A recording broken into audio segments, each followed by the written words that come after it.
안녕하십니까? 이상원 교수입니다. 오늘은 사도행전 강의 15번째 시간 담대하게 전한 부활이라는 제목으로 4장 33절 한 절을 함께 상고하도록 하겠습니다.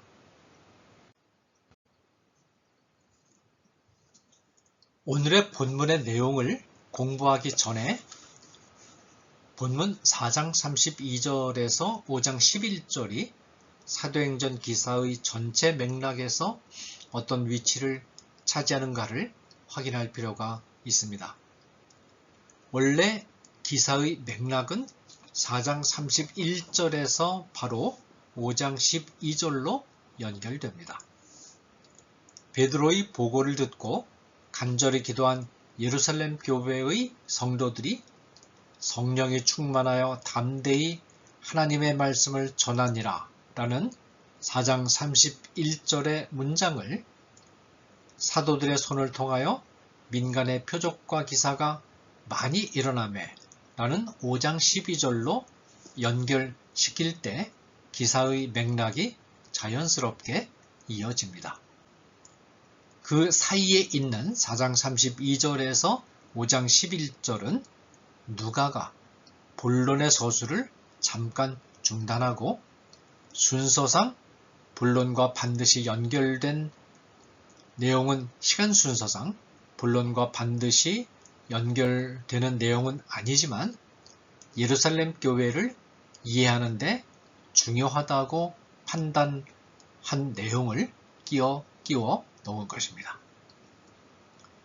누가가 중요하다고 생각해서 끼워 넣은 내용은 예루살렘 교회의 공동생활의 특징과 이 공동생활에서 있었던 특기할 만한 일에 관한 것입니다. 4장 32절에서 35절은 예루살렘 교회의 공동생활의 일반적인 특징을 서술하고 있고 4장 32절 그리고 4장 36절에서 5장 21절은 그 공동생활 중에 있었던 중요한 두 사건을 서술합니다. 하나는 바나바가 제물을 하나님 앞에 바친 사건이고 4장 36절에서 37절, 다른 하나는 아나니아와 삽비라가 제물을 하나님 앞에 바친 사건입니다. 바나바를 특별히 소개한 이유는 앞으로의 사건 전개 과정에서 바나바가 차지하는 역할이 매우 크고 중요하기 때문입니다. 바나바는 베드로와 바울과 더불어 사도행전을 읽을 때 주목해야 될 중요한 인물입니다. 만일 바나바와 같은 훌륭한 인격과 신앙을 가진 평신도 지도자가 없었다면 향후의 기독교의 형성에 중차대한 역할을 맡게 될 바울의 등장이 불가능했을 수도 있습니다. 이외에도 누가는 바나바와 아나니아 부부를 의도적으로 대조시키기 위하여 바나바를 소개한 것 같습니다. 다시 말해서 누가는 바나바의 헌신의 태도를 아나니아와 삽비라 부부의 헌신의 태도와 극적으로 대조시킴으로써 참된 헌신이 과연 어떤 것인가를 보여주려고 했다라고 할 수 있습니다. 4장 32절에서 35절은 예루살렘 교회의 공동생활의 일반적 특징을 서술합니다. 본문에 나타난 예루살렘 교회 성도들의 공동생활의 특징은 두 가지로 요약될 수 있습니다. 하나는 33절에 서술되어 있고 다른 하나는 32절, 34절에서 35절에 나타나 있습니다. 이 본문에 나타난 두 가지 특징은 건전한 공동생활을 영위할 때 반드시 갖추어야 할 요소들입니다. 자, 오늘은 그 가운데 첫 번째 특징을 다룬 35절을 같이 상고하게 됩니다. 33절을 보겠습니다. 사도들이 큰 권능으로 주 예수의 부활을 증언하니 무리가 큰 은혜를 받아. 사도들이 산헤드린 공의회로부터 받은 탄압을 보고했을 때 예루살렘 교회 성도들이 보여준 태도는 사도들에게 큰 힘이 되었습니다. 예루살렘 교회 성도들은 사도들의 보고를 듣고 조금도 위축되지 않고 오히려 하나님의 전능하심을 고백하면서 하나님의 말씀을 담대하게 전할 수 있도록 힘을 달라고 기도했습니다. 사도들이 전한 하나님의 말씀의 내용 가운데 문제가 되었던 내용은 바로 부활 소식이었습니다. 산헤드린 공의회가 가장 싫어한 소식이 부활 소식이었기 때문입니다. 당시 산헤드린 공의회의 다수를 구성했던 부류는 사두개인들인데, 사두개인들은 주로 국제적인 안목을 갖춘 사람들로서 시대의 첨단 흐름을 가장 잘 반영한다는 그런 자부심에 차 있는 그런 계층이었는데, 이 사두개인들은 사실은 부활을 믿지 않는 무신론자들이었습니다. 부활을 믿지 않는 무신론자들이 예루살렘 종교계의 핵심 기관을 장악하고 예루살렘의 제사를 주도하고 있었다는 이 사실은 아이러니컬한 일이 아닐 수 없습니다. 따라서 사두개인들은 부활 소식, 무신론자들이기 때문에 부활 소식을 전하는 것을 극도로 싫어해서, 따라서 사도들이 부활 소식을 전하자 사도들을 강력하게 탄압하는 일에 나섰던 것입니다. 그런데 사도들이 산헤드린 공의회의 경고를 받고 난 이후에 더욱 담대하게 전파한 것이 바로 이 부활의 소식입니다. 사실상 교회가 생명력이 있는 교회로 성장해 가느냐, 아니면 생명력을 잃고 일반적인 사교단체로 전락해 가느냐 하는 것은 교회가 부활의 소식을 과연 바르게 선포하고 있느냐에 달려있다고 할 수 있습니다.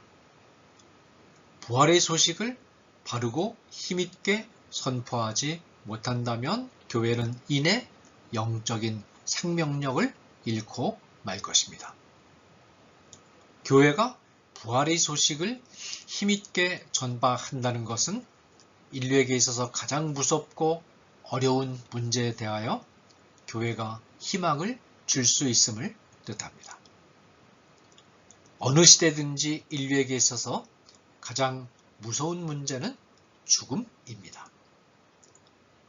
자기 스스로 죽음을 초연하게 맞이할 수 있다고 주장하는 몇 안 되는 소위 영웅적인 인물들을 제외한다면 평범한 사람들에게 있어서는 죽어야 한다는 사실처럼 소름 끼치고 두려운 현실이 없습니다. 죽음을 이기고 영생에 참여하는 길을 말할 수 없다면 인류에게 있어서 가장 중요한 문제에 대해서 답변을 줄 수 없다는 말이 됩니다. 죽음으로부터 해방되는 길을 열어주시기 위해서 예수님이 세상에 오신 것이고, 죽음을 스스로 겪으실 뿐만 아니라 죽음을 이기고 부활하신 것입니다. 뿐만 아니라 교회가 부활의 소식을 전한다는 것은 하나님이 살아 계신다는 것을 더 확실하게 고백하는 동시에 우리의 삶이 살아계신 하나님의 눈앞에 드러나 있음을 고백하는 것이기도 합니다. 부활하신 주님은 오늘도 살아 계셔서 우리가 살아가는 모습을 낱낱이 보고 계십니다. 우리들은 일상의 삶에서 이 사실을 대부분 잊어버리고 지내다가 교회의 설교나 성경 공부를 통해서 주님이 살아계신다는 소식을 들을 때 다시 한번 경각심을 새롭게 하고 자신의 현실의 삶을 점검하게 됩니다. 뿐만 아니라 살아계신 주님이 우리 모두가 죽어서 하나님 앞에 서는 날 우리의 모든 행위를 평가하신다는 사실, 그리고 재림하시는 날 이 세상의 모든 인류를 심판하신다는 사실은 우리에게 현실에서의 바른 삶을 요구하는 강력한 근거가 됩니다. 살아계셔서 지금도 우리의 삶을 지켜보고 계신다는 사실, 그리고 우리의 삶이 우리가 죽은 직후와 세상 끝날에 하나님 앞에서 평가받아야 한다는 사실을 확신할 때 우리는 다시 옷깃을 여미고 우리의 삶을 재점검하게 됩니다. 어떤 분들은 가능한 한 성도들에게 사랑과 은혜의 하나님을 말해야 하고 사람들을 위로하는 좋으신 하나님을 항상 말해야 한다고 말합니다. 그러나 예수님을 구주로 영접하고 변화된 하나님의 자녀들도 악한 마음으로부터 자유롭지 못하기 때문에 좋으신 하나님과 함께 심판하시는 하나님을 아울러 소개해야 합니다.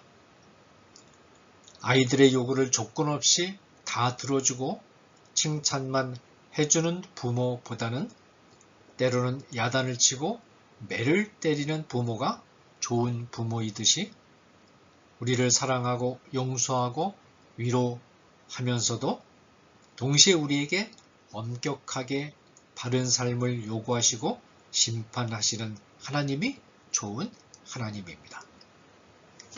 교회가 부활의 소식을 전하는 것은 교회가 이 세상의 다른 공동체와는 다른 신비로운 공동체임을 선포하는 것을 또한 의미합니다. 부활의 소식은 현대인들이 가장 납득하기 어려워하고 받아들이려고 하지 않는 소식 가운데 하나입니다.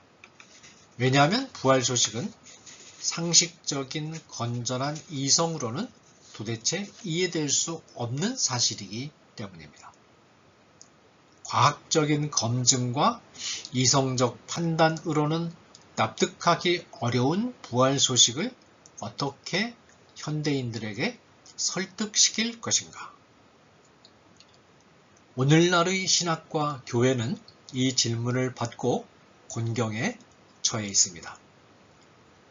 부활 사건은 성경에 너무나 분명하게 있는 사건이기 때문에 현대인들을 향해서 말하기는 해야겠는데 성경에 있는 대로 말해가지고는 도저히 설득시킬 자신이 없는 것입니다.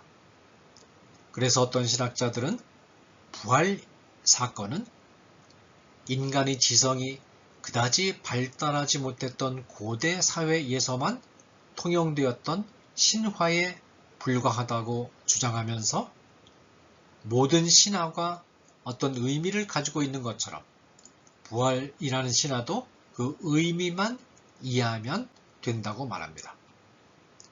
예를 들면 아무런 목적도 없는 생활에서 깨어나 새롭게 결단하고 새로운 각오로 삶에 임하면 그것이 곧 부활이 의미하는 것이라고 말한다든지 부정의한 사회를 개혁하기 위한 정치운동에 뛰어드는 것이 곧 부활을 오늘의 삶 속에서 실천하는 것이라고 말하면서 부활을 현세 안에서 경험할 수 있는 사건으로 환원시킵니다.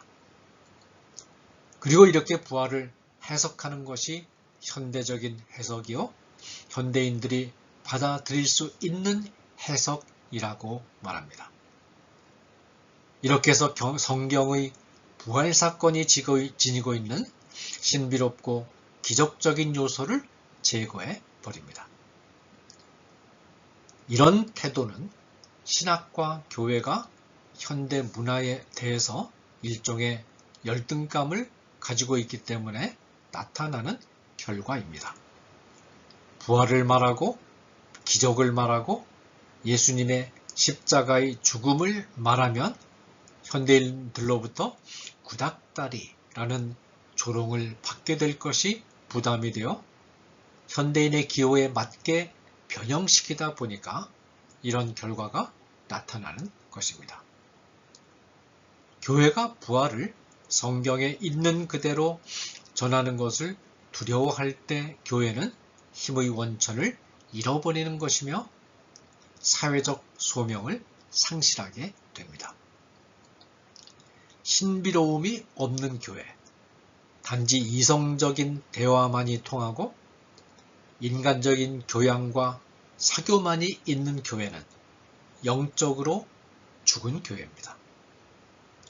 부활의 권능과 부활의 소식이 힘있게 선포되고 이성으로는 납득이 안 가지만 살아계신 하나님의 놀랍고 때로는 기적적인 역사와 인도하심이 드러나고 때로는 기도로서 벽이 났고 귀신이 쫓겨 나가기도 할 수 있어야 합니다.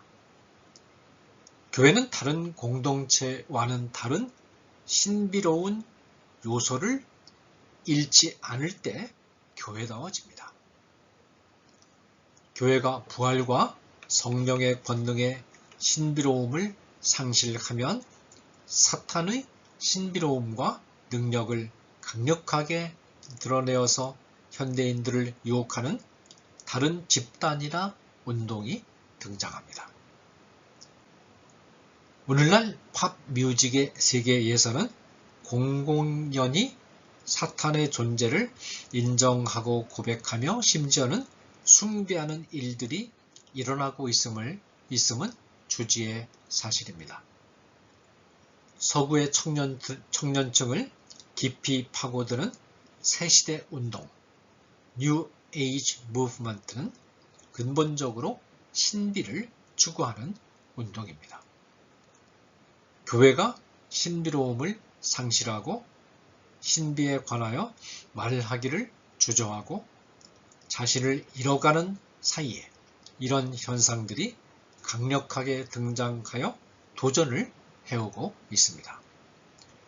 팝송 가수들과 사이비 운동가들조차도 예리하게 꿰뚫어 보고 있는 신비와 악령과 영의 세계를 교회가 아예 말조차도 할 수 없다면 어떻게 악의 세력에 대항하여 전투를 전개할 수가 있겠습니까? 인간은 이성적인 존재이기도 하지만 또한 이성을 넘어서는 신비로움을 간직한 존재입니다. 그러므로 인간은 이성적인 것을 추구하지만 동시에 이성을 넘어서는 신비로움을 추구하고 추구할 수 있는 존재입니다. 신비로움을 추구하는 존재인 인간에게 건실하고 바른 신비로움을 제공해주는 일은 교회가 담당해야 할 매우 중요한 역할 가운데 하나입니다. 교회가 바른 신비를 현대인에게 제공해 줄 수 없으면 교회는 마디는 소금이 되고 맙니다. 그렇게 되면 현대인은 교회를 찾아올 필요를 느끼지 않게 됩니다. 사람들은 서투른 철학적인 강론에 몰두하는 교회를 버리고 재미있고 세련된 고급 강의를 행하는 철학자들에게로 갈 것입니다.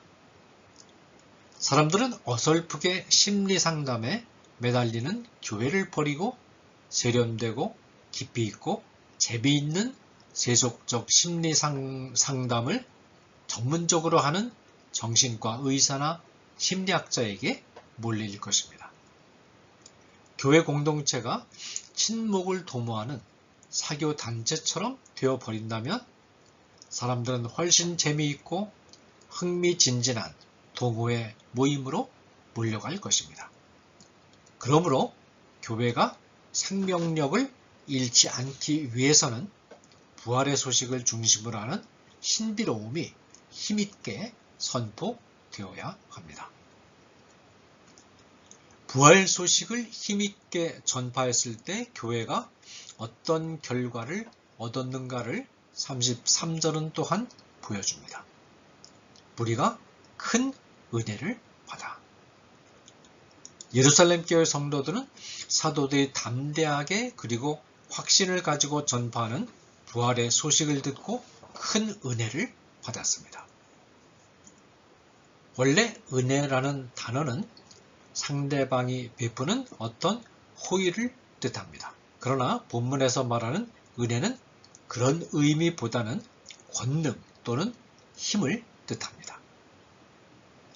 예루살렘 교회 성도들은 부활의 소식이 담대하게 선포되는 것을 듣고 힘을 얻었습니다. 예루살렘 교회 성도들이 부활의 신비로운 소식을 듣고 힘을 얻었듯이 오늘 우리 성도들과 교회도 부활의 신비로운 소식이 전파될 때 힘을 얻습니다.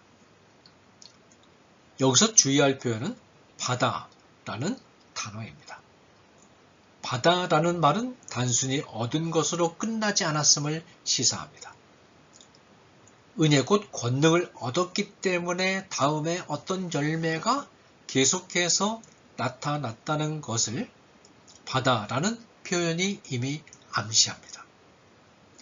원문에 보면 얻었다고 해놓고 그 다음에 왜냐하면 이라는 접속사가 등장합니다. 왜냐하면 다음에 등장하는 내용을 볼 때 은혜를 얻은 것, 곧 권능을 얻은 것이 분명하다는 것입니다. 이런 구도에서 보아도 역시 은혜 곧 권능을 얻은 것이 단지 얻은 것만으로 끝나지 않았음을 보여줍니다. 다음 강의에서 살펴볼 예루살렘 교회의 두 번째 특징은 첫 번째 특징의 결과 또는 열매로 나타난 것이라는 사실을 이 표현은 이미 암시하고 있습니다. 감사합니다.